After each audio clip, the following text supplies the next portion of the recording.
sana. Asante sana. Asante sana. Your Excellency, we started off this journey in 2018. Your Excellency, as a group, we started off this journey in 2018 from Masinde Muliro University. As a group of friends, and as we progressed, we realized that young men progressed. We realized that young. Then we decided to register ourselves coming into the FKF. Then we decided to register ourselves, and since then the FKF we have been qualifying each season. And since then, as a champion, we have been started off with the regional league. We went to Division 2.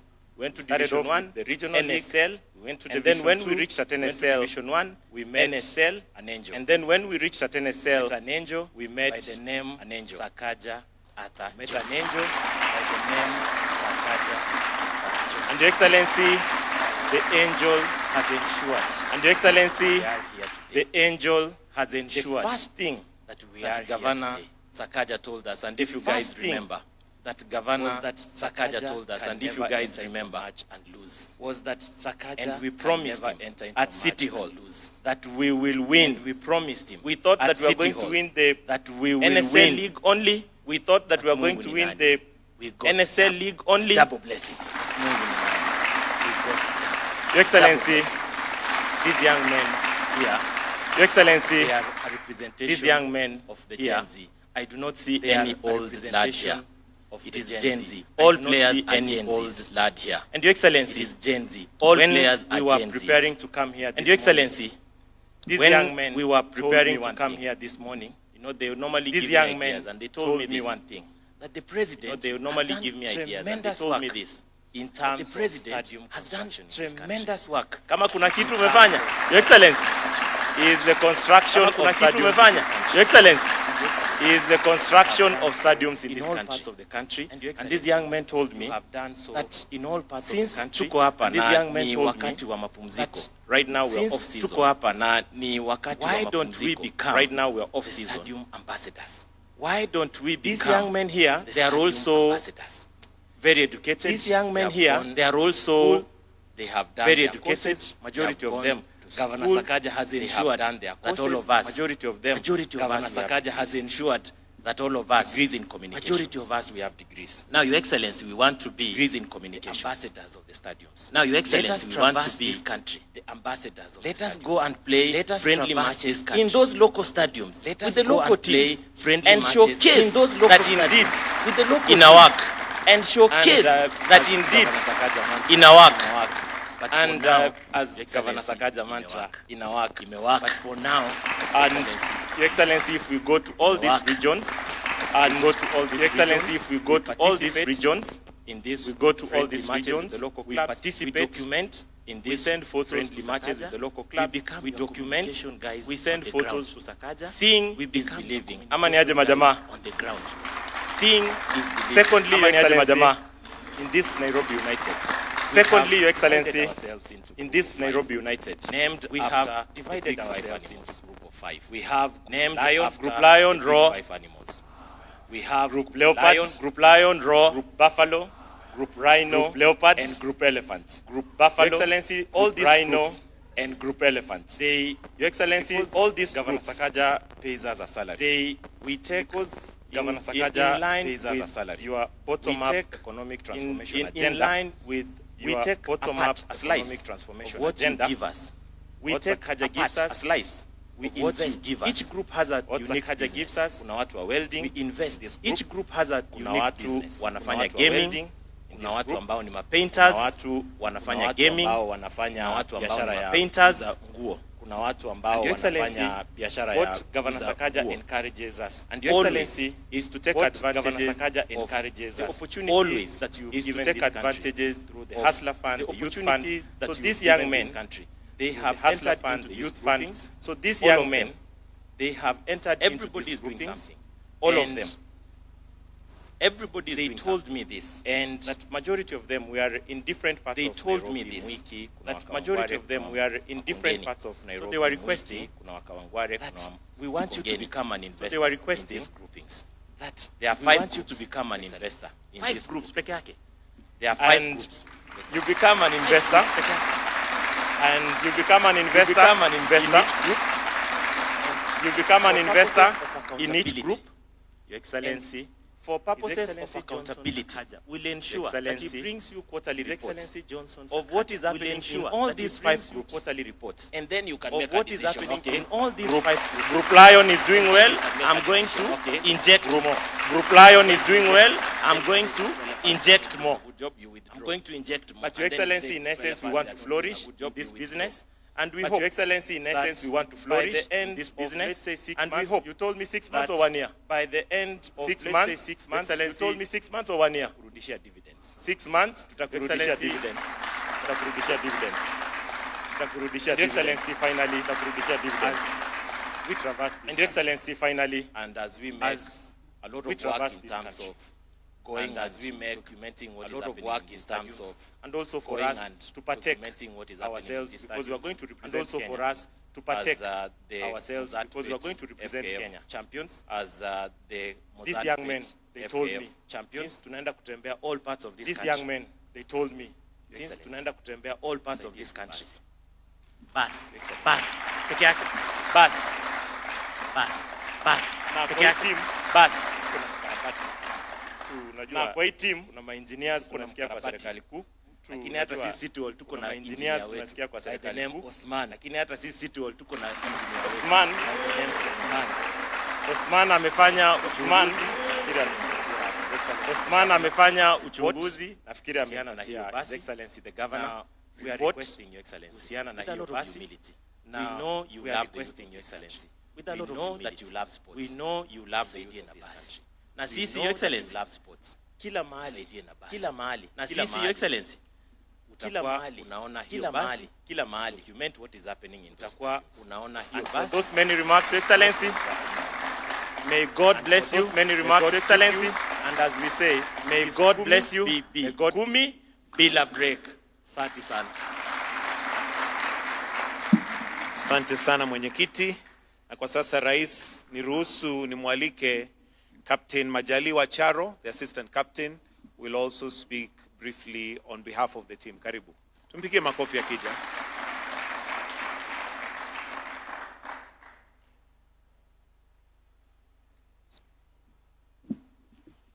Kwanza kabisa, mtukufu wa Rais Daktari William Samoei Ruto, kipenzi cha wengi wa Nairobi, kiongozi wetu Bwana Johnson Arthur Sakaja, wahudhuria wote, viongozi, wachezaji, makochare na wote waliohudhuria, hamjamboni. Tasema kila jambo linapoanza wala linaanza kwa kumrejesha nani sifa? Mwenyezi Mungu ambaye ni muumba wa mbingu na ardhi. Na kutokana na hayo sote kwa ujumla tunasema asante. Kingine nitagusia kuhusiana na msingi mkuu wa wachezaji wetu, ambapo katika ulimwengu wanasema kila jambo linafanya kwa ishara ambapo kila mmoja aweze kuliona. Kwa hivyo kiongozi wa taifa langu nitasema dalili za tosha kwa kuelezea yaliyopo mbele yetu.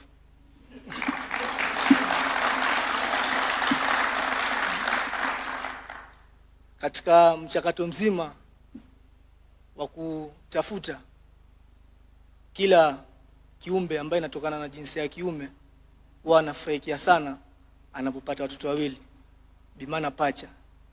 Rais tumegonga kama wanaume na tukabahatika kujaliwa na pacha ambao ni makombo mawili.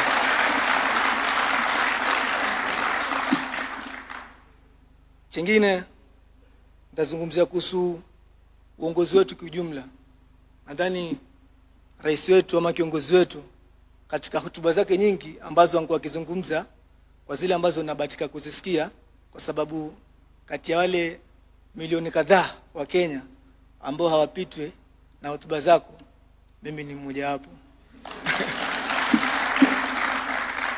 Rais amekuwa akisema kwamba ushikano wa maendeleo haujengwi kwa mkusanyiko wa watu wa moja, bimana kabila moja. Na kutokana na hilo tunafurahikia kwa sababu uongozi mzima wa timu yangu ama timu yetu uliamua ya kwamba mchanga kwa kuweka jiwe peke yake hauwezi kuamsha mwamba, na ukaweza fafanua kwa kuamua kufanya nini, kwa kuchanganya mchanga, simiti na maji ili kuweze kupatikana matokeo mazuri. Na maana gani wazee wangu?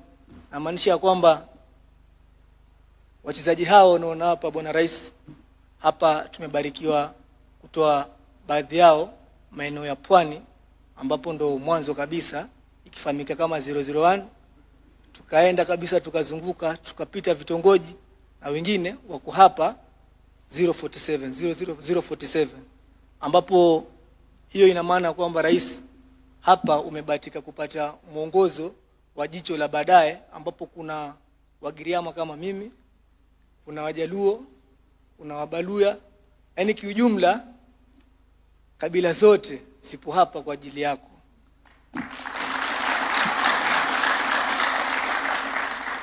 Kwa mkusanyiko huo umepelekea rais kupata wepesi wa kutoa matokeo bila manunguniko kwa kila kitongoji, ambapo imekuwa ni furaha kwa kabila zote katika taifa letu.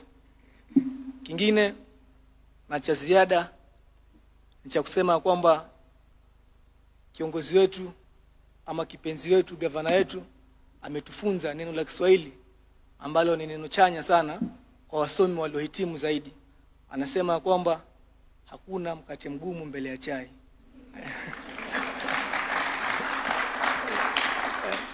Nadhani maneno haya alituashiria baada ya kwamba tulivalia njuga swala la kucheza kombe maarufu kama Super Cup ama Mozart Super Cup kiukamilifu. Na hatua hiyo tulianza kwa wanyonge kama tulivyodhaniwa sisi kuchukuliwa wanyonge mbeleni. Safari hii ilianzia Kisii kwa mashabiki fulani hivi wanaitwa Torebobe, ndio mwafahamu, na tulifatika kupambana na mshindwa huko tukamshinda. Lakini baada ya hapo ndipo tulipata ukaribu wa gavana akituashiria kwamba chochote kinawezekana baada ya kuanza na bingwa mtetezi wa kombe hili afahamike kama Tusker, jina moja kubwa katika michezo taifa letu. Lakini kwa kauli za gavana wetu ambapo inasemekana kwamba maneno yanapita, tulifanikiwa kumbandua na tuka kama washindi. Hatua iliyofuata tulibahatika kucheza na wanabenki ama KCB, jina pia maarufu katika wachezaji ama katika wale wavumbuzi wa mpira. Vile vile pia huyo tulifanikiwa kumbandua. Baada ya hapo tulipitia mtihani mgumu kwa kiongozi mmoja ama katika kaunti moja ambayo ina support sana mpira na inavumbua vipaji, inafahamika kama Kakamega Homeboys. Nadhani rais na uhakika kwamba unafahamu kiongozi wako anaitwa Shumanyula. Unamjua? Alikuwa pia ametilia mkazo katika kuhakikisha kwamba anatubandua. Vile vile hakutuacha gavana wetu, alitufuata. Shauri lake ama mashauri yake yalitusaidia kuwa na nguvu ya kumbandua. Nadhani katika muendelezo wa safari ndio tukaja tukabahatika kupata na mshindi zaidi ya mara 19 na Bwana Kogalo ama Gor Mahia, ambapo kwa kujiamini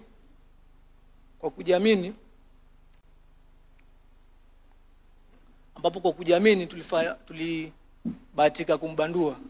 Hasa katika mchanganyiko wote bwana rais tulikuja tukajiuliza ni jina gani ambalo tunaweza muita gavana wetu kwa ajili ya kuamini maneno yake. Nadhani nikiwa mmoja wapo kati ya wale watu wa jirai, niliamini kwamba rais gavana wetu anaweza tembea na jina moja ambapo ni maji. Tumuita maji. Kwa nini tumuite maji?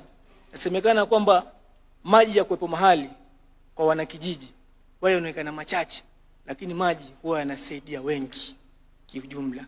Hasa gavana wetu katika jina la utani tulibahatika kumuita maji, ambapo tunafurahikia kwa sababu matunda yake tunayaona. Nitasema shukran, maneno ni mengi, lakini kwa sababu ya muda na heshima tutasema shukran. Na kati ya hayo rais, sisi huwa tuko na muziki wetu kwa sababu taifa letu pia linatembea na tamaduni, hatuwezi acha tamaduni. Kwa hivyo ningeomba kwa heshima, utulivu, upole na taadhima nimkaribishe mwanaharakati wa muziki afahamike kama Bwana Frankie Ouya.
Basi tukiendelea kuimba tuende kuketi sasa.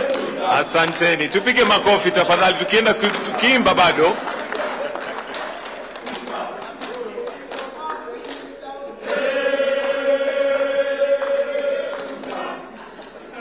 Mheshimiwa Rais, nasikia kama hapo mwisho inasema tutam, lakini wimbo ni wao. Kwa sasa naomba kwa heshima nimkaribishe Petron ambaye ni gavana wa Nairobi, Johnson Sakaja. Tumpige makofi yake. Karibu.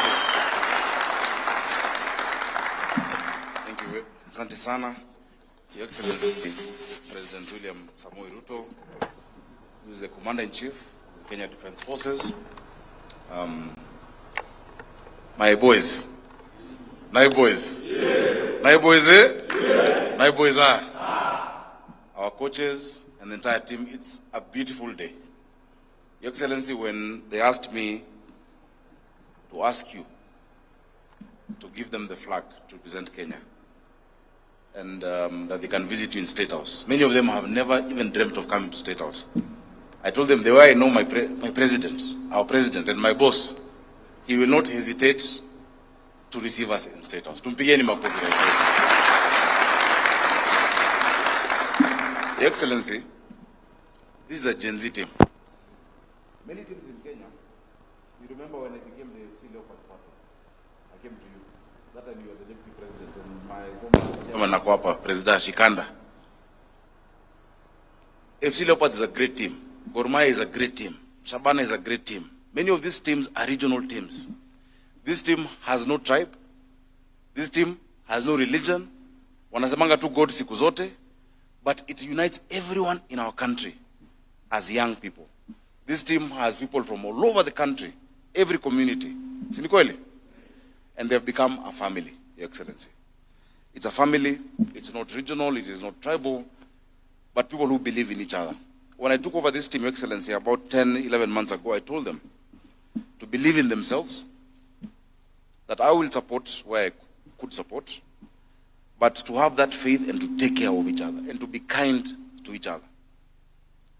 And I told them that I don't know how to lose. Hiyo haikuwa kwa vocabulary yetu. Lazima you work and we must win. They have won beyond their dreams. Wametuanga,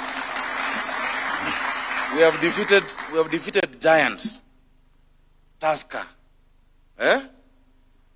Kakamega Homeboys, Mara Sugar, nani mwingine KCB, na Kogalo. Mpaka Kogalo walivuta kila mtu kazi. Mpaka ule daktari wao. And it just has given so much hope to young people in Nairobi, in this country.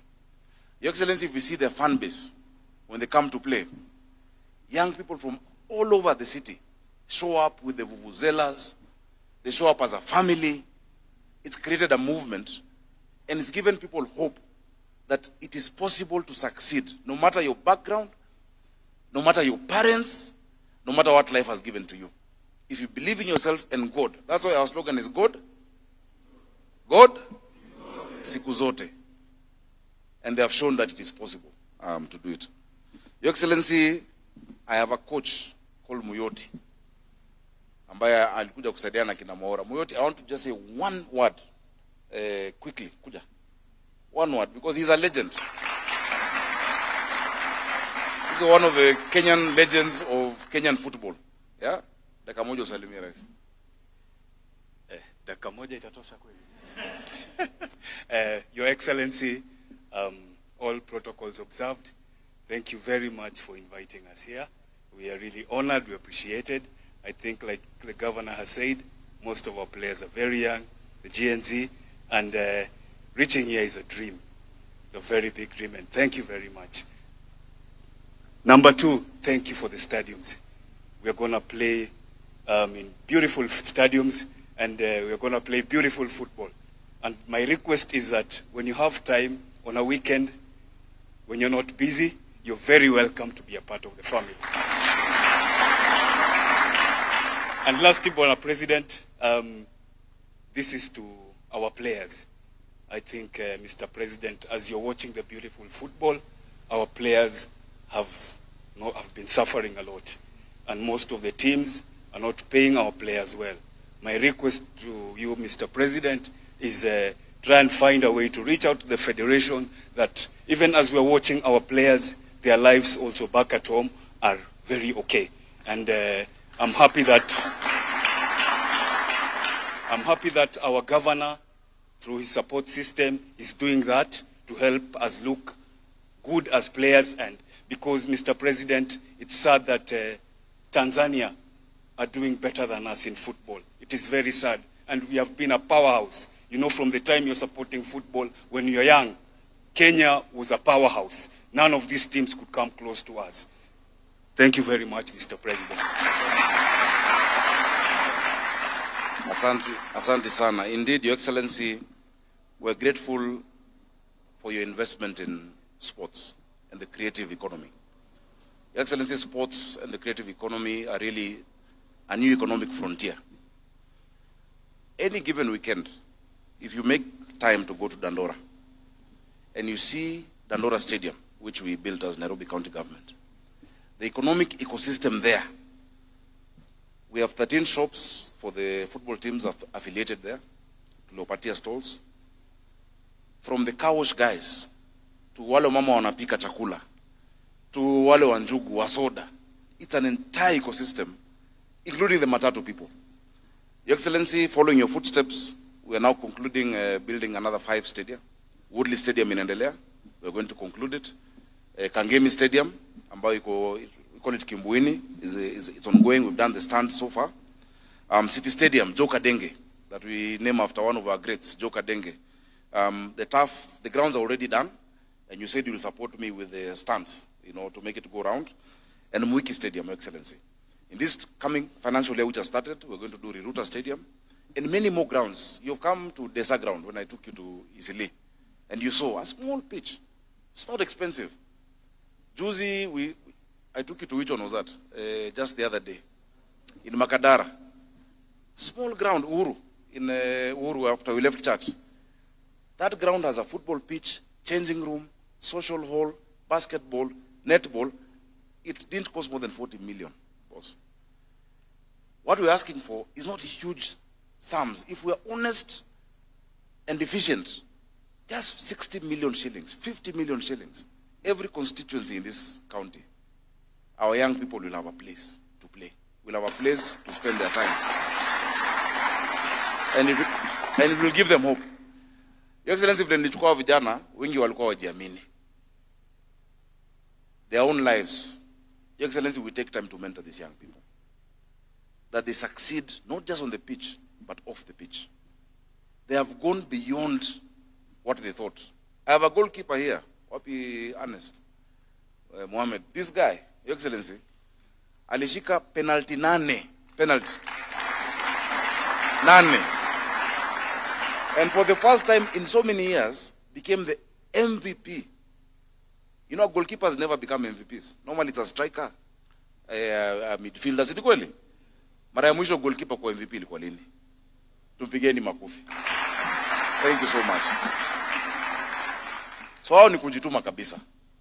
Your Excellency, within your team here, when the Nairobi United started, one of your people gave them their first jerseys. Dennis Itumbi. Tupigeni Deno makofi. He was there for them. Na unajua wakati hiyo pia alikuwa amesota kidogo. Alikuwa bado haja kafunga. But thank you so much, Deno. I must acknowledge that. Your Excellency, we also have a women's team. It's not just the boys, we have a girls team. Unajua Nyangi ule wako. Nyangi yako hapo. Nyangi alikuwa Gor Mahia sugu. Kutoka Gor Mahia ilikuwa shida. Tungeshindwa wangeaibika sana. But Nyangi, who also is your UDA coordinator within Pumwani, together with Silantoi, Susan, who is my Minister for Health, Wellness and Dishina County. That's why you're seeing Omevai. And Priscilla, hawa ndio wanaongoza women's team yetu. And that women's team has a lot of the Kanjo officers, the lady Kanjos. So hawa ndio Kanjo wanaongoza hao wengine. Si ndio hiyo? Siku zote. Tuko na youth team inaongozwa na Justo. Wapi Justin? My PA, Justin. Na Fazul. Fazul pia kwa youth team. Your Excellency, the team is not owned by me as a person. It's owned by the Sakaja Johnson Foundation. The chairman of the foundation is here, David, who is your friend, you know him very well. Na Osman the operator sasa kabisa. Osman nikiona simu yake na naona date inaenda karibu na mwisho wa mwezi, napatanga stress. Ni mshahara. Your Excellency, most teams are supported by corporates. Unaona sijui betting farms, nini. This one ni sisi kungangana na marafiki yetu. And we defeated all of those with millions. Because this country is not about those with millions of shillings in their accounts, but those with millions of ideas in their minds and in their hearts and the dreams that they have. So Excellency, sitaki niseme mengi. Hii kikombe inaitwa Mozart Bet Cup. Zamani ilikuwa inaitwa Moi Golden Cup. It is that same one, Moi Golden Cup. Ikaendelea ikakuwa President's Cup. Then later it got now commercialized. Tunaomba uirudishe. Ikue Ruto Golden Cup. Inachezwa Kenya mzima by all teams. And now that we won it, we're going to represent Kenya on the continental playing field. There's so many people here, Your Excellency, wanapata passport mara ya kwanza. Passport ya kwanza hawajaipata passport. Sasa wanapata passport ku represent Kenya. Mungu ni nani? Si God ni mso? Si God ni mso? God siku zote. Your Excellency, chairman wa club ambaye anaitwa Bon Maina. Ndugu yangu sana huyu. Ndio Bon alikuwa amengangana na hii team for a long time until I met him and told him, you know what, let me take some of this off your shoulder and make sure vijana wasifikirie chakula itatoka wapi. They focus on football. If we professionalize our sports in this country, Excellency, we have so much talent. But napata mtu anachezea Harambee Stars ama anachezea sevens team ya rugby, but bado ni accountant mahali, bado sijui. Let's professionalize. We can win all of the global tournaments if we just let them focus on sports and sports at this time. Wameomba basi, Your Excellency.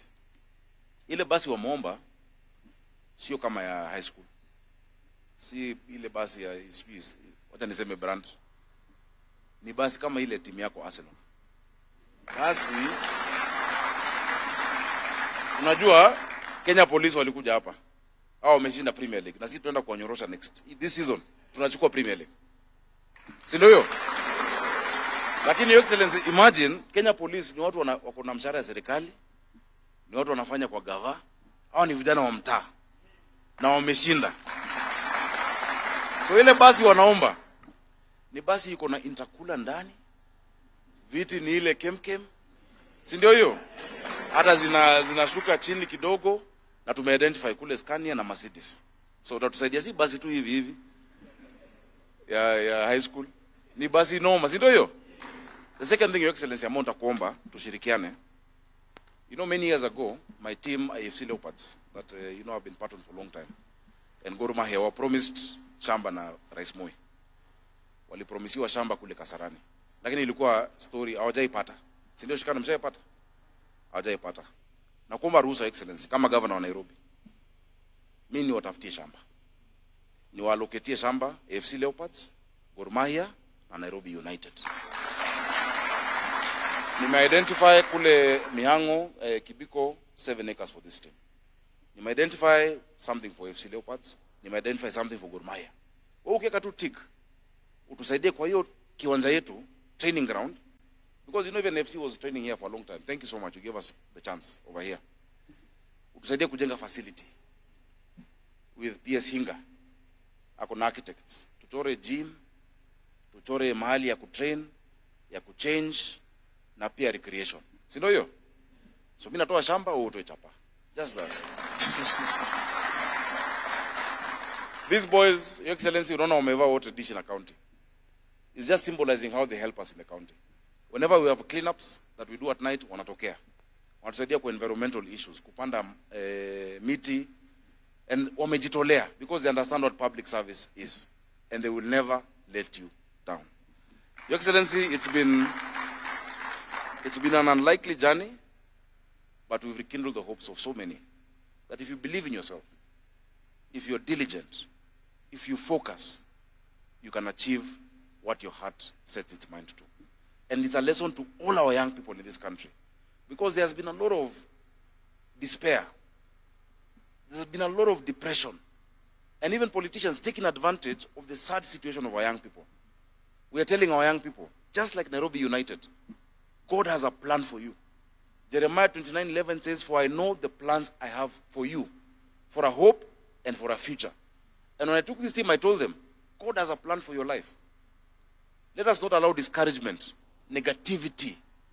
Siku hizi magazeti yote wana compete gani kuna headline mbaya. Let it not get to you. Your success should show you that even in your life, in your family, in your business. Your Excellency, hapa kuna vijana kama huyu Shuba. Huyu nilimpata nikiwa mbunge 2015. Akwambia pale ametoka na pale amefika. He inspires so many young people from Kayole and across the city. Many of them, if they give you their story, that is the language we want our young people to understand.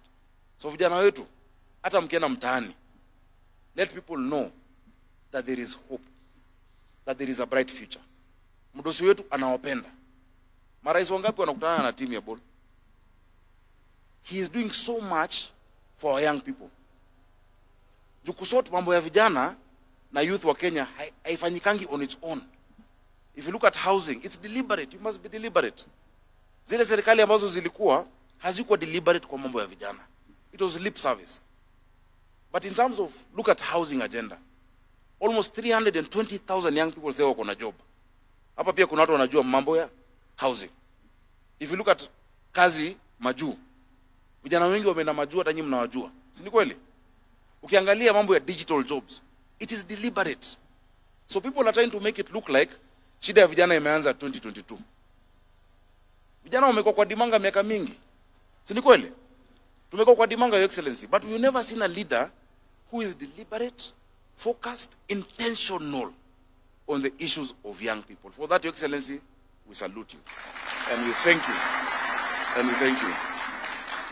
So, shika hao vijana, hii ni timu yako. Na unajua, mimi ni governor kwa sasa tu. Na naomba kwa majaliwa ya Mungu, nirudi pia mimi tutam 2027. Si ndio? Bado nitakuwa patron. Lakini boss, 2032 utakuwa umemaliza urais. I will hand over patron kwako, mimi pia nitatafuta kazi nyingine hiyo time. So wakati hiyo tunaweza exchange, nikuachie patron, afu wengine Mungu mbele. Kwa hayo mengi nataka tumkaribishe rais na ile wimbo yetu. Wapi Kuja. Rais akaribishwe vizuri.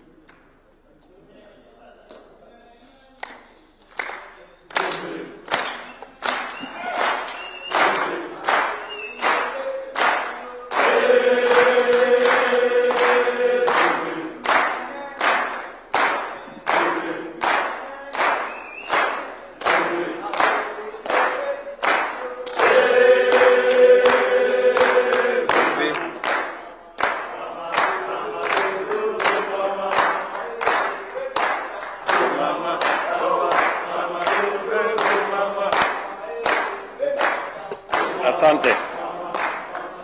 Thank you very much. Nairobi United hoye. Hoye. Hamjambo. Assalamu alaikum. Bwana Yesu asifiwe. Asanteni sana. Wacha nichukue nafasi hii kwanza niwakaribishe katika makao haya ya Rais wa Jamhuri ya Kenya. Karibuni.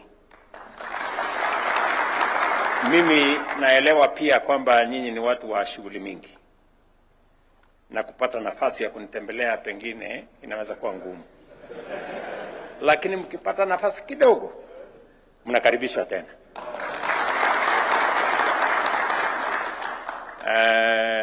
Kwanza mimi nataka niseme pongezi, congratulations. Ushindi mlioupata mumenieleza ya kwamba ni kwa sababu ya Mwenyezi Mungu na bidii na usaidizi wa patron wenu na wale wengine wote, coaches na mlisema anaitwa kochare, makochare na wale wengine wote. Na leo hapa tumekuja kusherehekea ushindi wenu, and I want to say in a very, very special way to Team Nairobi United, congratulations. You have exceeded all expectations. There are many people who did not imagine that a small team with no big brand name could win these championships. But because Kenya is a country of the art of the possible, you have won, and I can say from the experience and from the discussions I have had and from the history, this win is very well deserved. And as was said by the good gentleman who spoke in perfect Kiswahili, you went, you tried for one, God gave you a blessing of two. So you have 2 cups here which you have won out of your commitment, your dedication, your hard work. And I want to say, I know success doesn't come easy. It takes effort. It takes commitment. It takes trust in God.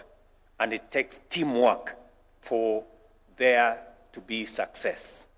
And I want to encourage you to continue to be each other's brother, each other's keeper, work together as a team, as was explained by your patron, that you are now a family, and build the bonds of family, of friendship, of unity amongst yourselves.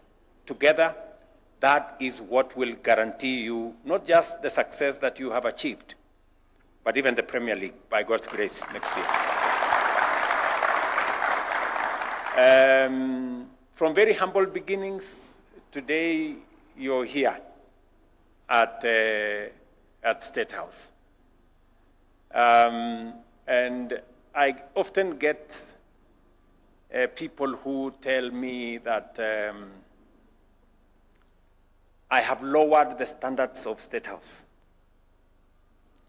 And the accusation I get is that those who used to come here, whenever they come here now, they cannot recognize anybody. Because the people who nowadays come here are ordinary people who have no status, who have no stature, who have no brand, who have no big names. You know? wananiambia ya kwamba ati nimeteremsha sana standard ya State House. Ati wale walikuwa wanakuja hapa watu ambao wamejulikana, watu wenye pesa mingi, former governor this, former sijui nani huko. Ati siku hizi wakikuja hapa State House, ati hawajui, hawatambui wale watu wanakuja huko siku hizi.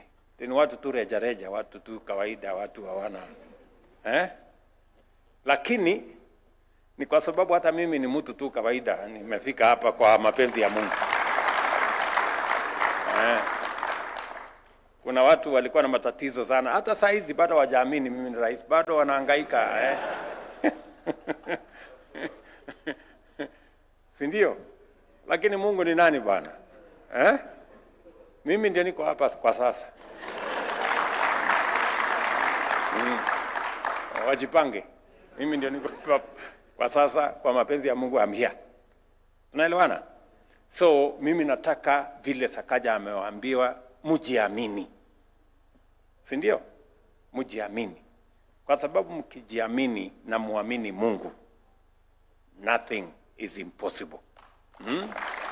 Yale yote ambayo mmepangia, yale yote ambayo mmetarajia, Mungu atawawezesha. Bidii kwa kujitolea, by doing what you must. Kujituma. Usingoje mambo ya kupate nyumbani. You must step out. You must try again, and never give up. God will finally make it possible for you to get what you're looking for. So congratulations, my good friends. And you make us very, very proud. When I see the team, I try to catch up with some of your names. I could see that we have a national team here. A team of the Kenyan community. A team that is truly the face, the brand, and the architecture of Kenya. From all communities, from all faiths, people who come from different backgrounds, you have gelled into one formidable team that today we celebrate your success.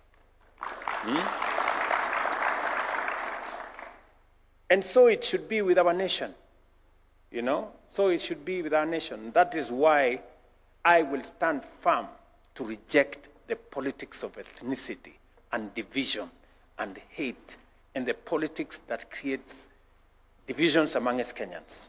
I will stand very firm.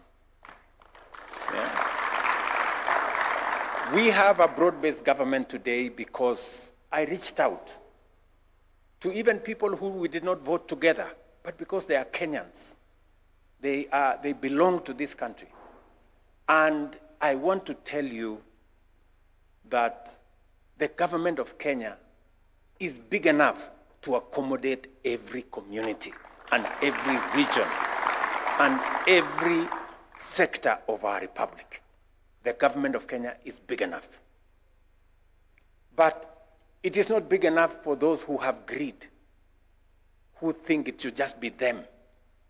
It should just be our corner. It should just be our religion or our community or our sector. You will never get enough. But today I can confirm to you that the government of Kenya is big enough to accommodate every community, every religion, every sector, every county. And as president, I will make sure, by all means possible, by God's grace, to make sure that we unite this nation. We come together, build this nation together. Because that is the essence of patriotism and nationhood. That is how we move the country forward. And looking at you, you represent the best of Kenya, what Kenya can achieve when people come together. Many of us here have stories to tell of where they've been, how they have come along, what challenges they've come through, what difficulties they've been through. But today, we are a family. You people are a team. and together you have won. And that is why we are celebrating here today. So, pongezi. As you have said, I made a policy decision that we are going to support sports as a government because Kenya is a great sporting nation. From ball games to athletics and everything in between. And that is why I made the decision that the sports fund is not going to be used to fund anything else, as was happening in the past. It will just concentrate on sports. And it is the reason why we are doing more for our sportsmen. We are looking at better avenues to resource, to reward, and to build infrastructure for our sportsmen and women. Today, I can proudly announce to you that the last time we built an international stadium in Kenya is 40 years ago, in 1984. Now, we are building a 35 billion shilling stadium right here in Jamhuri. And by the way, it's going to be ready by December. So, mujipange, ndio muwe wa kwanza wa kucheza pale. And it's going to be the largest stadium we have in Kenya. Football-only stadium. Yeah? Football-only stadium here in Jamhuri. So, 60,000-seater stadium. And it's not just that stadium. We are, as you know, we are building a stadium in Kakamega. We've just completed one in Bungoma. We are building a stadium in Ruringu in Nyeri. We've completed renovations so that we can hand over the stadium in Meru. We have one in Tharaka Nithi. We are now completing the stadium in Moyale. We are building a stadium in Siaya, which we are about to put a canopy on it, and on and on and on and on. And we are building another 35 sports academies where we are going to have different ball games and sports in those sports academies that come with us a little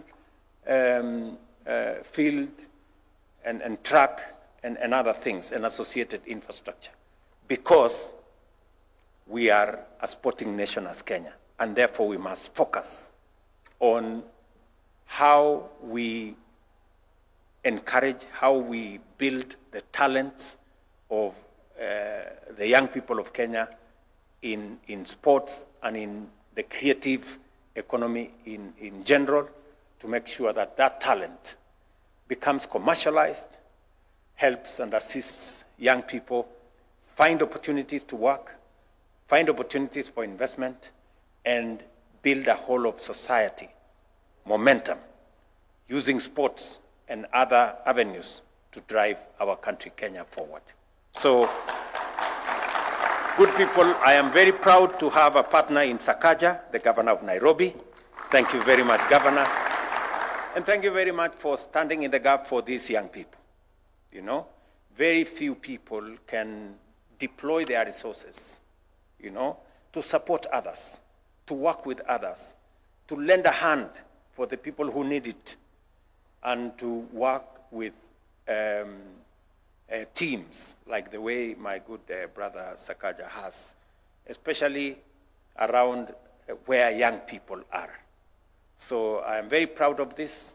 When he requested me that there is Nairobi United that won the FKF Cup, I told him without a doubt, I'll create time. We must look out. And I want to tell the young people of our nation, the young people of our nation are the greatest resource we have. It is the reason why I have put more resources in making sure that our young people are educated, they are trained. We have increased the budget on education by 120 billion to make sure that there are teachers, there is sufficient resources to make sure that our young men and women in primary school, in secondary school, in our universities get the best education they can get, because that resource of human capital, especially the young people of our nation, is the greatest asset we have as a nation. It is the reason why we are also, working on the curriculum to make sure that those who are good in academics get an opportunity to be their best. Those who are good in sports also get the opportunity to be their best. And those who are good in the creative economy can also be the best that they can be. And we continue to support education, training in all its, spectra, from sports to the creative economy, all the way to academics, because we have talents in all those spaces. It is also the reason why, apart from spending 650 billion shillings every year in the education and training of the young people of Kenya, for the first time, let me say it again, for the first time in the history of Kenya, we have a coherent plan and program of how to create opportunities for work for the young people of our nation. I say this without fear of any contradiction, because there has never been a clear plan on how we are creating jobs, a plan that is intentional, that is deliberate on how we create job opportunities. When I rolled out the program on housing, many people were asking me, what the hell about houses? What is this about houses? Who doesn't have a house? We had all manner of debates around housing. Let me tell you, it wasn't so much about the jobs. It wasn't so much about the houses. It was so much about the jobs. Today, I can tell the nation that because of the housing program, for which I have paid a very high political price, there are 320,000 people, young people, working, engineers, quantity surveyors, architects, plumbers, electricians, masons, carpenters, name them, working in our housing program. And not just housing, in the markets we are building, in the hostels we are building. And I am very proud that today there are people who earn money, who have a wage to look after their families. They have food on the table, and they are making progress. It is deliberate, it is intentional.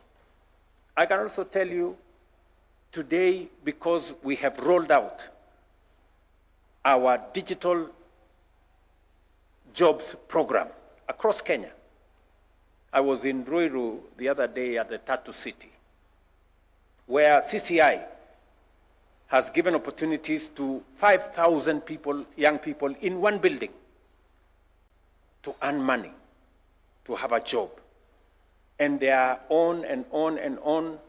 Just last month, Teleperformance, the largest BPO company in the world, has just opened up an office in Nairobi. And it is because of our intentional and deliberate plan to create jobs for young people in the country, because we cannot spend 650 billion every year to educate our young people and train them if we don't have a commensurate plan on what they do when they get out of school. I can now tell you that we have close to 180,000 young people working on the digital jobs platform. And that platform is growing. We are now expanding it to every ward. in every constituency, in every county in the Republic of Kenya, because we can create more jobs, we can create more commerce, we can do more enterprise and more business using our digital jobs platform. And we are doing it intentionally.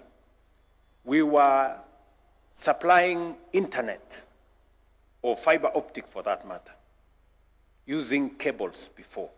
It took long, more expensive, but we have now developed a different way of deploying fiber optic around Kenya, using the transmission lines of Kenya Power. We are doing more, we are doing better, we are doing faster, and it is my intention that every ward in Kenya will have an ICT hub where between 300 and 500 young people can monetize their talents, can earn money, can do business, can have a job working for companies in Kenya, companies outside Kenya, because we need the young people of Kenya engaged. I can also tell you today proudly that we have streamlined our export of labor strategy. We have streamlined the program of Kenyans being able to work outside Kenya. And it's not just working outside Kenya.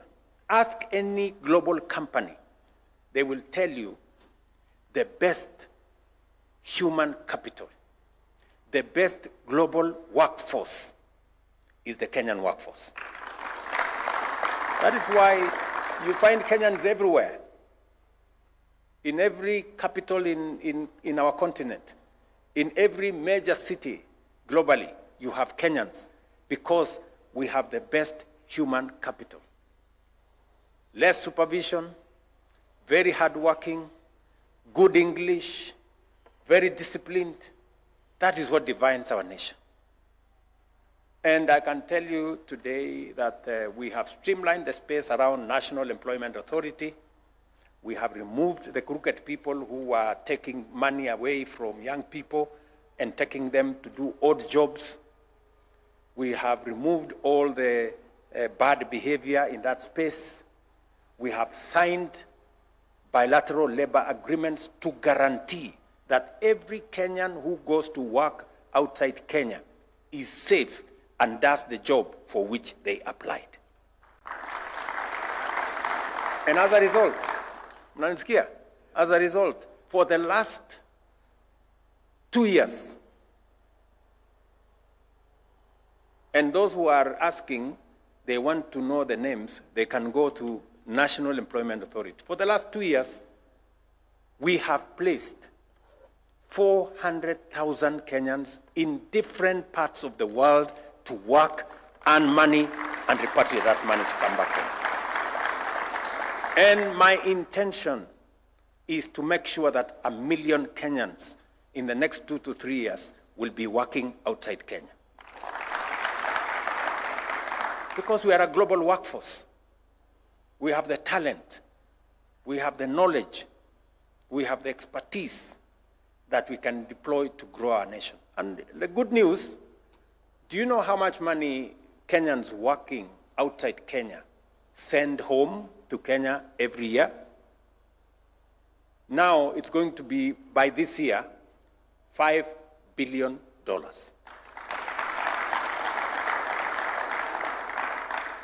$5 billion. That is the wealth of our nation. That is the talent. That is the effort.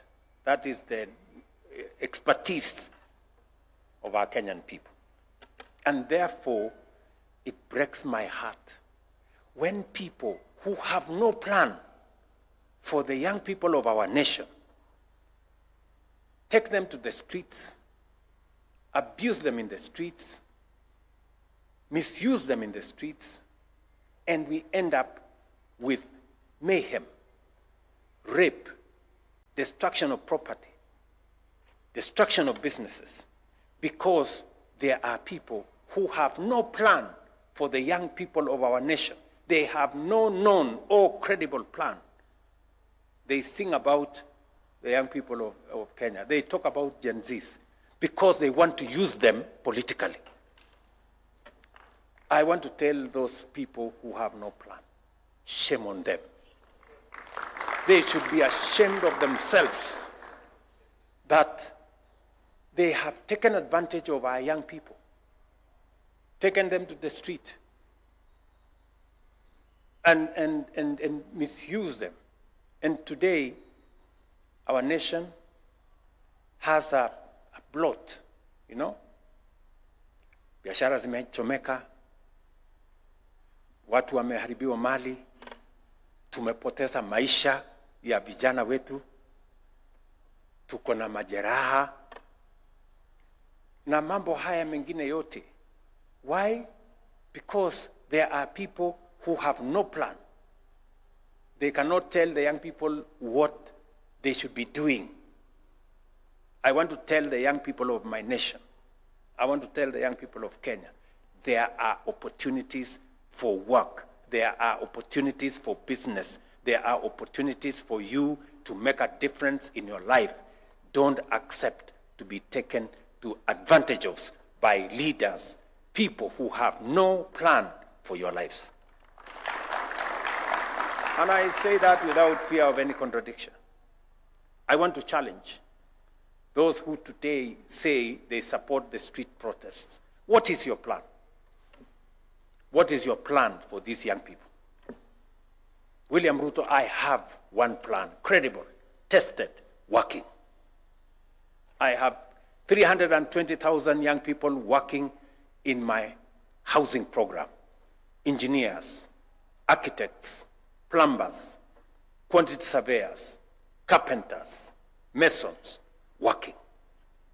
I have 180,000 young people working in our digital jobs platform in different, both in special economic zones, in ICT hubs, in Jitume centers. I have 400,000 young people placed in different jobs in many parts of the world, and the list is going on. Our housing program is expanding opportunities. We are at 150,000 houses. We will be at 700,000 houses. We are at 320 jobs today. We are going towards 1 million jobs in the next 2-3 years. And so is the space around digital jobs. And so is our export of labor.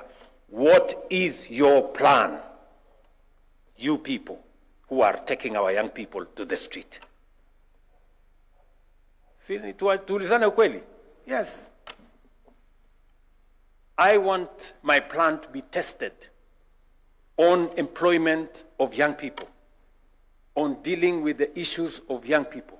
I want my plan to be tested against that of my competitors. Yeah? Because they don't have a plan. If you ask them, they don't have a plan. They will tell you kasongo, oh, sijui nini, nothing. Sijui kama naelewana. Tuko pamoja? And so, I want to say this, and I'm very proud to be in the middle of young people. People wamejituma, you know? People who have come from different backgrounds, gone through difficulties, they've gone through challenges, but they've stayed focused.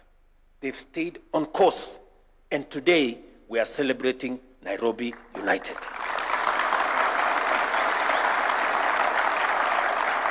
Yeah? Kweli? Yes. Not because you had it easy. Not because you came from a better background. Not because you have more education than others. But because you have committed yourselves to a course. You have stayed on the course. You have withstood different challenges. You've gone through difficult times, but you didn't give up. You were always there, pressing on. Today, we are celebrating Nairobi United. Your success. Look at what you have achieved. You know, you have defeated Tusker. You have defeated KCB. Do you know how big KCB is? They made 70 billion Kenya shillings this year. How much money did your team? You know? So it's not about the money. Yeah? If it was about the money, you wouldn't be here. Right? So you've defeated KCB.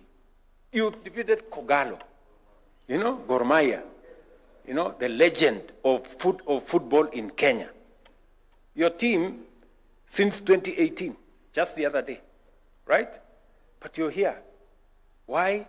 Because mumejituma, you are determined, you have refused to give up, you are on it, you're focused, and that is why you have succeeded. That is the spirit. That is the spirit. That is the spirit of what makes winners and what makes success. That is the spirit. So I am very proud to be associated with this team. Congratulations, my very best wishes. And I just want to confirm to you that we will continue to expand the space around infrastructure, you know. The other day, I saw some of the criminals. They tried to go and break into Talanta. They tried to break into some of our stadia. I mean, surely, what has a stadia got to do with a demonstration? Surely, how is a demonstration ending up in rape, destruction of property, destruction of business? What is that? What kind of a protest? When the law says whoever wants to protest, whoever wants to demonstrate must be peaceful and must be unarmed. That is the standard for any demonstration. But surely we need to ask ourselves as the people of Kenya, how is it that a demonstration or protest ends up in death, in rape, in destruction of property, in destruction of business? And is that really what we want to do as a nation? I dare say no. That's not what it is. And that's why I have said we must all respect the law, irrespective of who we are, irrespective of what we believe in. We have a nation to keep. And for now, I am the custodian of that constitution, and I will make sure that I will defend the constitution of the Republic of Kenya. Tuko pamoja, my friends? Yes. Until somebody else takes over, I am here, and I will make sure that hii mchezo tunawachana naye.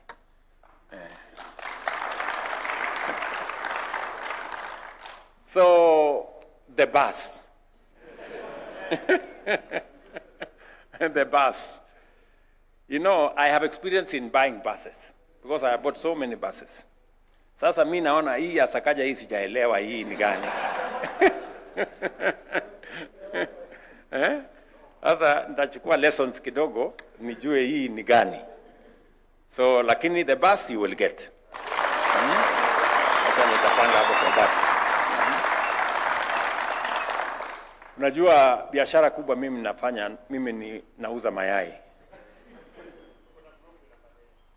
Uko na group inafanya hiyo, Uko kwangu at the farm, if you come, I'm a chicken farmer, and I'm very proud of it, by the way. I'm very proud. It's the best business that I have, kuuza mayai. So, na iko na biashara, iko na pesa. Acha niwaambie. Ukitaka tips naweza kuwapatia. I have recruited many friends of mine when they come to my farm and they see mtu anasema ai nataka wacha niende nianze kidogo. Hata huyu nilimpeleka huko. So unajua zamani tulikuwa tunaagiza mayai kutoka South Africa. Unaona ile upuzi iko hii dunia? I mean surely mayai anatoka South Africa inaweka kwa ndege na sisi tunang'ethia tu hapa tuna Hapana. So, tuko hapo na sasa tunaendelea kuwa wengi. kutengeneza hiyo biashara. That's how you grow a nation. That's how you create food security. Si ndio? So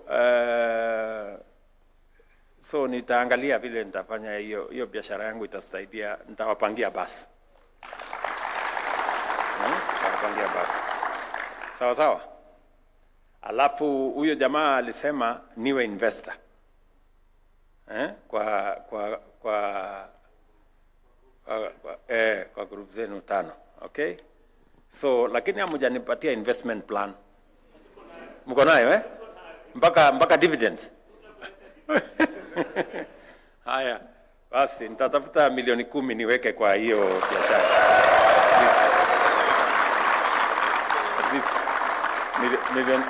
Milioni 2, si ndio? Lakini sasa dividend lazima, please. Musifanye tukakosana.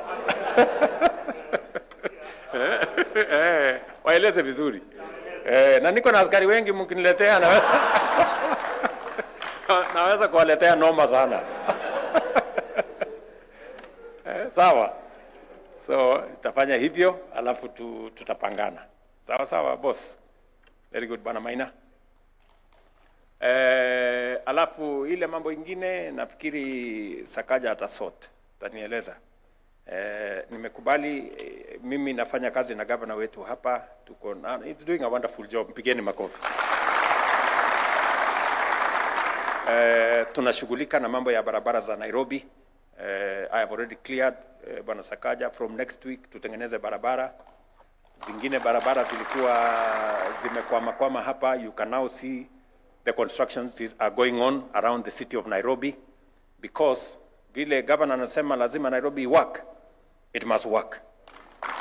Na haiwezi kuwork kama hakuna barabara ya kupitia. So namshughulikia kumsaidia kupanga mambo ya barabara. Vile vile niko na mradi mkubwa. Unajua hapa Nairobi tuko na Nairobi River. Hii Nairobi River imekuwa sio river, ni Nairobi sewage. Sababu badala ya river ile inateremka huko sio maji, ni uchafu, ni oils imewekwa huko ndani, ni maji taka iko kule ndani. And I committed myself that Nairobi, being the United Nations Environmental Program headquarters, meaning that Nairobi is the capital of environment globally, or the global capital of environment, we must make Nairobi clean. So governor anashughulika na kupanga vile tutaokota takataka, tumalizane nayo, and I am supporting him. Lakini nilimwambia Nairobi River, mimi nitakusaidia, nitaosha Nairobi River. So I have started the program. Mutaona vile Nairobi River itabadilika. Na nimesema by tarehe 15 January 2027 I will have finished hiyo kazi. So mutaona saizi Nairobi hapa we are cleaning the nini, tutaweka gabion vizuri, tutaweka maji mpaka iwe maji ya Nairobi River it will be clean. Na tuweke samaki huko ndani na ikae sawa sawa. And alongside it tutajenga pia social housing, infrastructure, tutaweka mahali ya vijana kucheza mpira, tutaweka mahali ya recreation, tutaweka footpaths ya kutembea, so that we can have a city. It is one of the commitments that I have made, so that we can change the course of our city and make Nairobi work. Ndio. So inaanza kule karibu Kikuyu all the way mpaka Ruai. So that program is going on, and already I am mobilizing. We already have 20,000 young people working there. From next week or the week after, we are adding another 20,000 kufanya hiyo kazi hapa tu Nairobi, just to make sure that we clean up the city, we change the face of Nairobi, and we take it forward. Tunaelewana my friends? So unajua transformation ya nchi sio kazi rahisi. Ni kama kuzalisha mtoto. iko makelele, saa zingine mama kujifungua iko nduru mingi, mimi sija nasikianga tu wa mama So ndio hii kelele ya hapa saa zingine ni kwa sababu driving transformation is not easy, but without transformation you achieve nothing. You get stuck, you mark time and you go backward sometimes. So I am committed to making sure that we change our country and we take the country forward. I know we have lunch, and you are wondering, huyu jamaa atamaliza saa ngapi? Hii lunch imengoja sana, si ndio? So wacha niseme asanteni sana. Vile niliwaeleza, najua mko na shughuli na sio kidogo. Nyinyi ni watu wa kuhustle, lakini mkipata kana nafasi kidogo, tafadhali mnitembelee tena. Sindio? So asanteni sana, Mungu awabariki sana. I wish you well, nyinyi na familia zenu na watoto wenu na majamaa zenu, mwapelekee salamu nyingi na baraka nyingi, na katika maombi yenu yote Mungu awasaidie, awajibu na awapatie yale yote mmemuomba. Thank you very much and God bless you. Thank you.